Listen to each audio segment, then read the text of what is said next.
नमस्कार साथियों, साइंस की महत्वपूर्ण प्रश्नोत्तरी पार्ट 48 में आपका स्वागत है। आज हम बात करेंगे महत्वपूर्ण प्रश्नों के बारे में जो आगामी एग्ज़ाम्स है, कॉम्पिटिटिव एग्ज़ाम्स, उनमें आपको ये प्रश्न कहीं न कहीं देखने को मिलेंगे और आगामी जो भी एग्ज़ाम आने वाले हैं उनके लिए आप तैयार रहिए। ऐसी महत्वपूर्ण प्रश्नोत्तरी आपके लिए लेकर आता रहूँगा।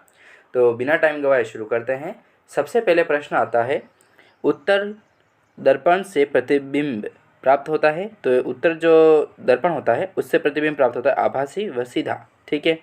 प्रकाश का वेग सर्वाधिक होता है। तो प्रकाश का जो वेग है वो निर्वात में सर्वाधिक होता है। किसी समतल दर्पण पर प्रकाश की किरण अभिलंबवत आपतित होती है तो परावर्तन कोण का मान होता है, जो परावर्तन कोण है उसका मान होता है 0। डायप्टर मात्रक है। डायप्टर जो है वो मात्रक है लेंस की शक्ति का। ठीक है। साबुन के बुलबुले का रंगीन दिखाई देने का कारण क्या है? तो वो है व्यक्तीकरण। ठीक है। पतले लेंसों में से आपतित किरण अपने मार्ग से विचलित हुए बिना सीधे उसी दिशा में निकल जाती है। मुख्य अक्ष पर ऐसे बिंदु को क्या कहते हैं? तो ऐसे जो बिंदु होते हैं उनको प्रकाश केंद्र कहा जाता है। ठीक है। जहाँ पर प्रकाश का केंद्र होता है वो प्रकाश केंद्र ही कहलाएगा।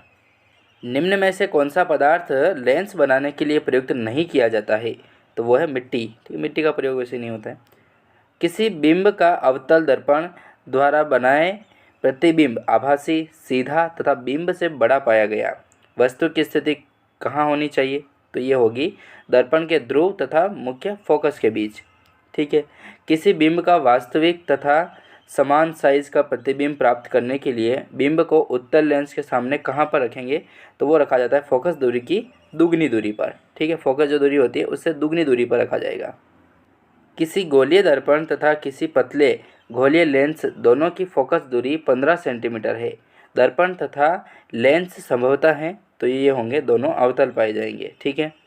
किसी शब्दकोश में पाए गए छोटे अक्षरों को पढ़ते समय आप निम्न में से कौन सा लेंस पसंद करेंगे?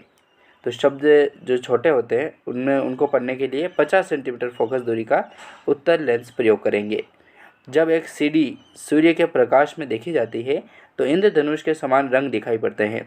इसकी व्याख्या की जा सकती है। तो उसकी व्याख्या के अनुसार देखा जाए तो यह है अपवर्तन, विवर्तन एवं पारगमन की घटनाओं के आधार पर यह सब देखा जाता है। ठीक है। जब अपन सीढ़ी सूर्य में देखते हैं तो वो इंद्रधनुष से के जो रंग हैं उनके समान प्रतीत होती है। तो उसका कारण यही है। ठीक है। अपवर्तन, विवर्तन और पारगमन। प्रकाश की गति किसके बीच से जाते हुए न्यूनतम होती है? तो ये होती है कांच के बीच। प्रकाश का रंग निश्चित किया जाता है। तो प्रकाश का जो रंग है वो निश्चित होता है तरंग पर के एस के द्वारा। धूप के चश्मे की क्षमता होती है तो ये होती है 0 डायोप्टर।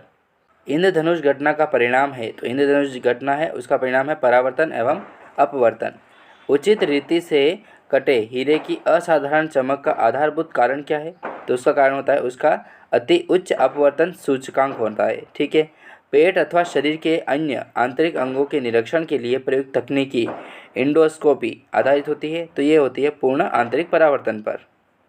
वायुमंडल में प्रकाश के विसरण का कारण क्या है? तो यह है धूलकण।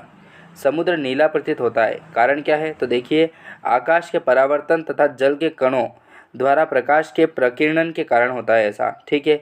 अस्त होते समय सूर्य लाल दिखाई देता है जिसका कारण भी प्रकीर्णन होता है। ठीक है।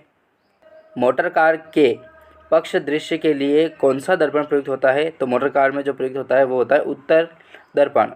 मानव आँख की रेटिना पर कैसा प्रतिबिंब बनता है? तो ये बनता है वास्तविक तथा उल्टा बनता है। ठीक है। लाल कांच को अधिक ताप पर गर्म करने पर वह दिखाई देगा तो वह दिखता है हरा।